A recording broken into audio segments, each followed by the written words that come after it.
Okay, so we are going to start off with flexibility and range of motion. So we are first going to lay on our back with our foot flexed and our knee in line with our rib cage. So the first thing is you want your belly button to drop to the back of your spine, but you don't want your pelvis to curl under.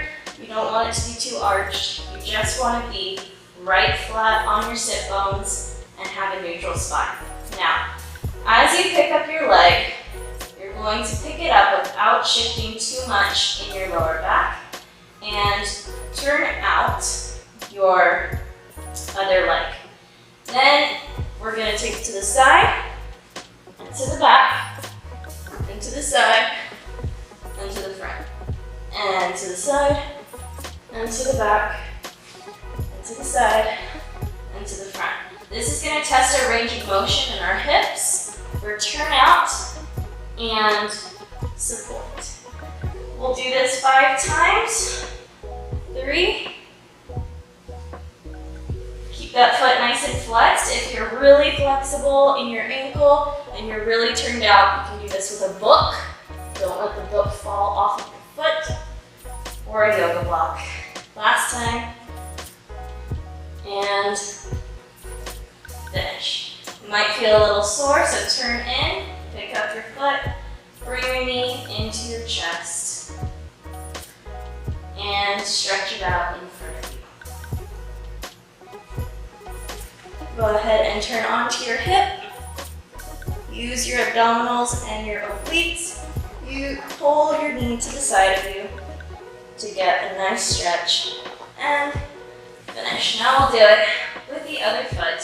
Again, neutral spine, pick it up here. Turn out your supporting on your other side, and we'll go to the side, and to the back, and to the side, and to the front, and to the side. Keep it turned out at the back, and side, and front. Now your goal is to not let it rock back and forth like I'm doing on this side. Your goal is for your foot and the line to stay directly in line with your rib cage. So keep it flat and to the back, keep it flat, and to the side, keep it flat, and to the front. Try not to shift so much.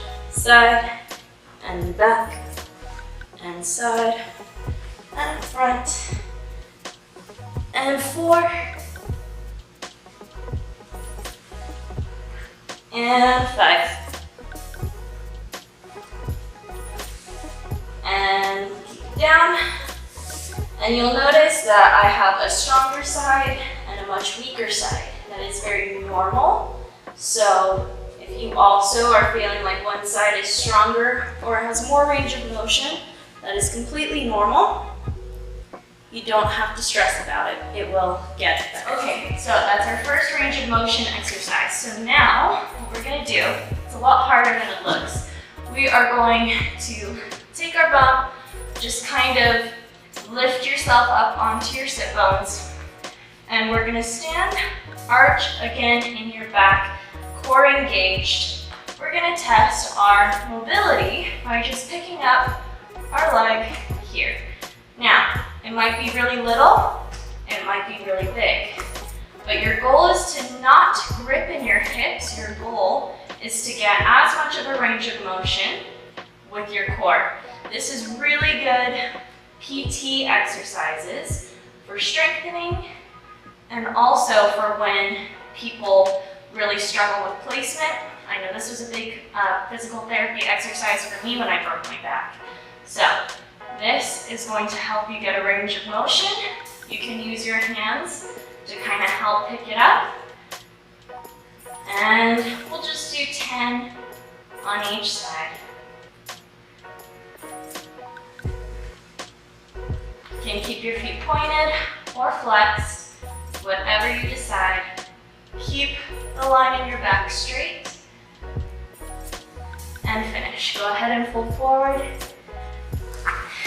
And stretch your legs out in front of you. Roll your ankles and shake out your legs, just like this.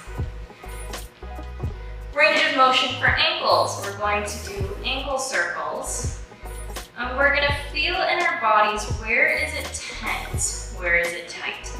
So I know that my Achilles right here is bothering me, and so is the outside of my shins here, which is all connected to the IT band. So this is gonna be really good to kind of loosen up some of the fascia that might be holding and hindering some of the muscular development in your legs to be able to control this shape. Once you've done that, just wiggle your toes. Some people have a very hard time isolating their toes. So just as if you would isolate your fingers, this is body awareness, you're going to just isolate your toes. And if you're on the floor, you can pick up your big toe and you can move your little toes. It's a really strange exercise, but it's good for muscle awareness, for body awareness, and figuring out where your weight is. So, if I just told everyone to move your 4 toes, that means your big toe has to stay on the floor, and you can also isolate your big toe, which then means the rest of your toes have to stay on the floor. It's a lot of work in your metatarsals to try and isolate those muscles. All right, now we're gonna do shoulder range of motion. We're gonna go really slowly. Crisscross applesauce. Up, and you're going to stay with this lifted crown in your head, this straight line as if you were tied to a pole behind your back, and you cannot move or move around. You're going to figure out where is your range of motion when it comes to rolling your arms back. So mine open out about here, which means that my pectoral muscles are really tight, and so is the back of my neck. There's a lot of tensity there. So, and then just roll your shoulders out.